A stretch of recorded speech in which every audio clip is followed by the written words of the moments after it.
Hello everyone, this is Jay from BroGaming TCG, and today I'm bringing you another Road to Worlds challenge. And today we are looking at my Trevenant Garbodor deck versus a Greninja deck. Now here at the beginning of the video, it does get a little bit laggy, but the rest of the video is really smooth, so I do apologize for the lagginess there. I really don't know what causes it. Just sometimes during the video, it just kind of like short circuits and kind of gets this like really laggy in the video, when on my screen I don't notice it because it doesn't lag all on my screen. So it's obviously something with my recording software, but I don't know what it is. So I'll definitely dive into that and look into it. Anyways guys, while it's lagging out here, I just want to kind of talk about about Greninja, and that it fell off and then it's been brought back, and why has it been brought back, and is it still possible to be even good?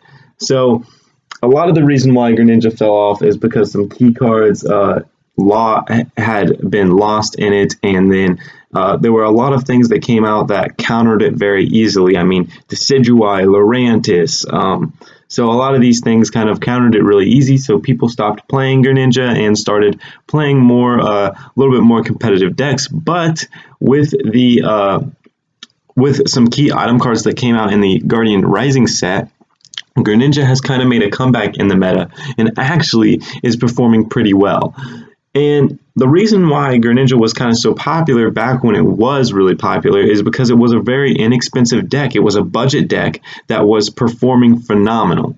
So it kind of surprised a lot of people when people started playing it, and it started to win tournaments. It won tournaments. I believe it even competed at Worlds, and I think came second place at Worlds. Not for sure about that. Yeah, it was second place at Worlds. But I mean, so Greninja has always been a really good deck, and it's made a comeback, and a lot of people are happy about how it has made a comeback. But I would say that it hasn't made as big as a comeback as people would like. I think that a lot of people are getting caught up in its hype of its comeback, and the fact that you know, you have Field Blower now, you have Water Patch, you have a couple things that are really good for it, Rescue Stretcher, a few really good item cards that kind of help it out, but there are still the Decidueye decks. There are still the Lurantis decks, which I don't think that Greninja is totally going to be something that is totally destroyed by those. I think it has some good, I think it has a competitive edge now. I do think it's back. And will be competing at a competitive level, but I don't think that it's going to ever do as well as it once did. So that's just kind of my opinions on it, and you can see with this Greninja player versus me with my Trevenant Garbodor deck, kind of how he kind of the mistakes that he makes and the things that I capitalize on. And you know, a lot of times he's giving me win conditions, such as, you know, throwing out his Frogadier and using Water Duplicate when he already has a Greninja on the bench that he could have retreated back into with his Talonflame. So there was kind of a few things that he made mistakes on, and a few decisions that probably wouldn't have been wise if he did want to win this match.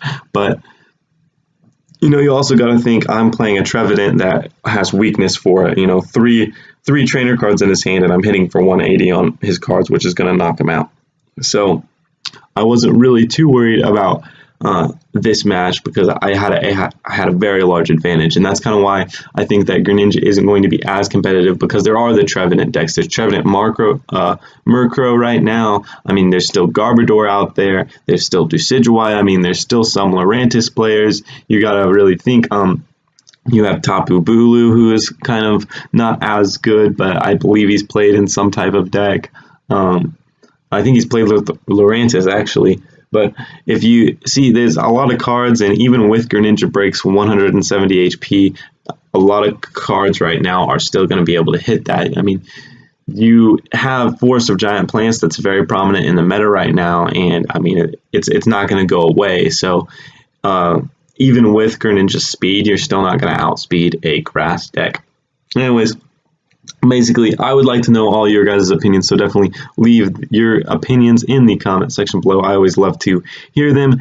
And if you guys haven't already, go ahead and like this video and subscribe to the channel. It is very much appreciated. Anyways, this video is coming to a conclusion, so I am pretty much going to sum it up here. It wasn't too hard to win this match just because of the advantage, but he does concede at the end like that. So I just want to thank everybody for watching this video and bearing through the beginning with me. Anyways, this has been Jay from BroGaming TCG. I want to remind everyone to always keep on battling and pursue your dreams.